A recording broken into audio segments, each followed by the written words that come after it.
गणेश भगवान जी का ध्यान करेंगे। ओम हरि ओम ओम गणाननं भूतिगणाधिदेवतं कवीतिजम्बोपरिचारभूषणं उमासुतं लोकविनाशकारकं नमामि विघ्नेश्वरपादपङ्कजं। ॐ तुमकजगदन्तश्च कपिलो गजकर्णकालम्बोदर्शविकटो विघ्नाथो विनायक धूम्रकेतुर्गणाध्यक्षो बालचन्द्रो गजाननाथो शतानि नामानि यः पठया जनयादपि विद्यारम्भे विवाहे च पर्वचे निर्गमे तथा सङ्ग्रामे सङ्कटेशैव विघ्नतस्सन्निजायते शुक्लं निधरं देवं सतीवर्णं चतुर्भुजं वर्धनं वदनं ध्याये सर्वविघ्नोपशान्ते अभिवृद्ध्यार्थसिद्ध्यार्थो पूजितो यासुरासुरे सर्वविघ्ने हरे तस्मै गणाधिपतिभ्यो नमो नमः।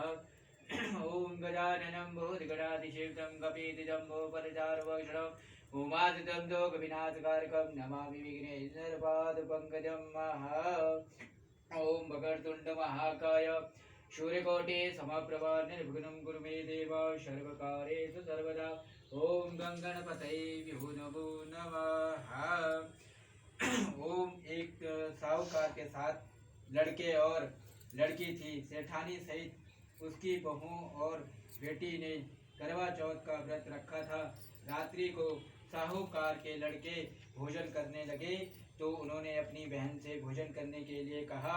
इस पर बहन ने उत्तर दिया, भाई अभी चांद नहीं निकला है, उसके निकलने पर अर्घ्य देकर भोजन करूंगी। बहन की बात सुनकर उसके एक भाई ने एक पेड़ पर चढ़कर दीपक जला दिया और छन्नी में से उसका प्रकाश दिखाने लगा। अन्य भाइयों ने कहा, बहन देखो चांद निकल आया है, अर्घ्य देकर व्रत खोल दो। यह सुनकर उसने अपनी भाभियों से कहा कि आओ आप भी चंद्रमा को अर्घ्य दे दो। परंतु भाभियां इस बात को जानती थी। उन्होंने कहा, बहन जी अभी चांद नहीं निकला है, आपके भाई आपसे धोखा करते हुए दीपक का प्रकाश छन्नी से दिखा रहे हैं। भाइयों की बात सुनकर भी उसने कुछ ध्यान नहीं दिया और भाइयों द्वारा दिखाए गए प्रकाश को ही अर्घ्य देकर ही भोजन कर लिया। इस प्रकार व्रत भंग होने के गणेश जी भगवान महाराज जी उससे नाराज हो गए और कुछ समय बाद उसका पति सख्त बीमार हो गया और जो कुछ घर में था उसकी बीमारी में लग गया। जब उसे अपने किए हुए व्रत के भंग होने का पता लगा तो उसने पश्चाताप किया और गणेश भगवान जी से प्रार्थना की। विधि विधान पूर्वक सभी चतुर्थियों का व्रत करना प्रारंभ कर दिया। उसके व्रतों से प्रसन्न होकर गणेश जी महाराज जी ने उसकी भूल को क्षमा कर दिया। गणेश जी की कृपा से कुछ ही समय उसका पति स्वस्थ हो गया और घर धन धान्य से भर गया। हे गणेश जी महाराज, आपने जैसे ही उस पर कृपा करी वैसे ही सब पर कृपा करना और कहता पर सुनता पर हुंकार भरता पर बोलो गणेश भगवान जी महाराज की जय। दूसरी कथा में बोलते हैं, करवा चौथ की दूसरी कथा में बोलते हैं, प्राचीन काल की बात है। करवा नाम की एक पतिव्रता स्त्री अपने पति के साथ स्त्री करवा का पति नदी में स्नान करने जाता था। में स्नान करते समय एक मगर ने उसे व्यक्ति का एक पैर पकड़ लिया। इस पर बहुत ऊंची आवाज में करवा करवा कर चिल्लाता हुआ अपनी पत्नी को सहायता के लिए पुकारने लगा और अपने पति की आवाज सुनकर करवा भगवान अपने पति के पास आ पहुंची और अपने सतीत्व के बल पर मगर को कच्चे धागे से पक के प्रार्थना करने पर भी उसके पति को नाव में छोड़ दिया।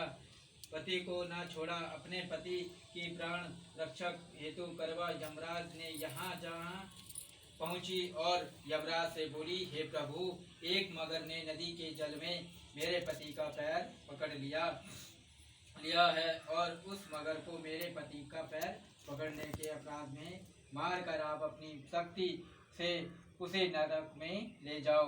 करवा की बात सुनकर यमराज बोले, अभी मगर की आयु शेष है, अतएव आयु रहते हुए मैं असमय मगर को नहीं मार सकता। इस पर करवा बोली, यदि मगर को मारकर आप मेरे पति की रक्षा नहीं करोगे तो मैं तुम्हें श्राप दे दूंगा, देकर आपको नष्ट कर दूंगी। पतिव्रता करवा की धमकी सुनकर यमराज डर गए और वे करवा के साथ वहां आए जहां मगर ने उसके पति का पैर पकड़ रखा था। यमराज ने मगर को मारकर जबलोक पहुंच दिया और करवा के पति के प्राण रक्षा कर उसे दीर्घायु की प्रदान की। करवा ने पतिव्रत धर्म के बल से अपने पति की प्राण रक्षा की थी। इस चमत्कारिक घटना के दिन से करवा चौथ का व्रत करवा के नाम से प्रचलित हो गया। जिस दिन करवा ने अपने पति के प्राण बचाए थे उस दिन कार्तिक के कृष्ण पक्ष की यही चौथ थी। हे करवा माता, जैसे आपने अपने पति की प्राण रक्षा की वैसे ही हम सबके पतियों की जीवन की रक्षा करना। बोलो करवा माता की जय। गणेश भगवान से संबंधित चौथ को कहीं सुनती और सुनती है। एक अंधी गरीब बुढ़िया थी। उसके एक लड़का व लड़के की बहू भी थी। वह बुढ़िया नित्य गणेश जी की पूजा किया करती थी। गणेश जी उस बुढ़िया से कहते हैं कि बुढ़िया माँ, तू जो चाहे सो मांग ले। बुढ़िया कहती है कि मुझे तो मांगना नहीं आता, कैसे और क्या मांगू। तब गणेश जी भगवान बोलते हैं, कल अपने बहू बेटा से पूछ कर मांग लेना। दिन में बुढ़िया ने बेटे से पूछा कि गणेश जी कहते हैं तो तू कुछ मांग ले, बता क्या मांगू। बेटे ने कहा धन मांग ले। बहू से पूछा तो बहू ने कहा नाती मांग लो। तब बुढ़िया ने सोचा कि ये तो अपने अपने मतलब की चीज कह रहे हैं। अतः उस बुढ़िया ने पड़ोसिनी से पूछा तो पड़ोसियों ने को मांगे अनुसार सब कुछ मिल गया। हे गणेश जी भगवान, जैसे तुमने उस बुढ़िया को सब कुछ दिया वैसे ही हमको भी सब कुछ देना। बोलो गणेश भगवान की जय।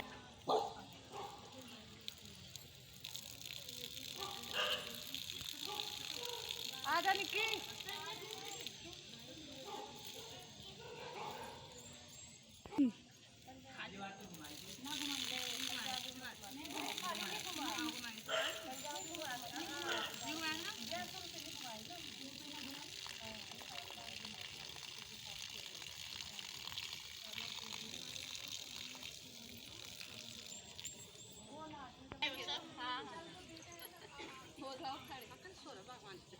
सूर्य भगवान तो इधर चले गए। जय सूर्य भगवान तो चले गए बादलों में। बना दे मेरे ऊपर